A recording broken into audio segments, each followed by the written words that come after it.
Republican vice presidential candidate J.D. Vance was back in Wisconsin today talking to the Milwaukee Police Association. He expressed how electing former President Donald Trump in November is the best option for law enforcement. This is Vance's second stop in Wisconsin this month. Our political reporter Darielle Fair has you covered on what he had to say.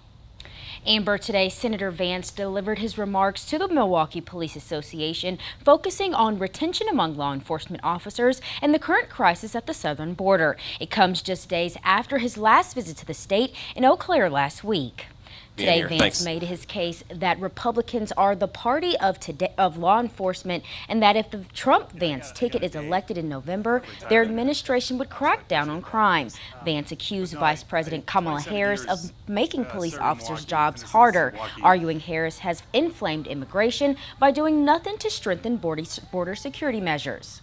Why don't they focus on shutting down the drug traffickers at the southern border and the sex traffickers and let Americans exercise their First Amendment rights? That's not what the leadership of the Department of Justice should be focused on, but unfortunately, under Kamala Harris, it has.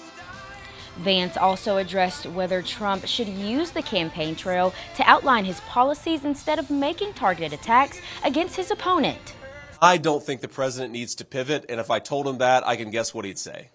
I think that the reason that President Trump has been so successful connecting with Americans is even when they disagree with something that he might say, they know that he just is who he is, right?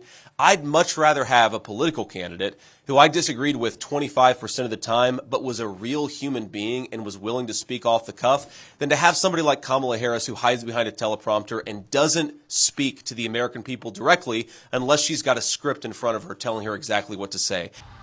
Vice President Harris and her running mate, Minnesota Governor Tim Walz, are also set to hold a rally in Milwaukee on Tuesday as Democrats gather in Chicago for their national convention. The Harris campaign will host the event at Pfizer Forum, the main site for the Republican National Convention and where former President Donald Trump accepted the Republican presidential nomination last month.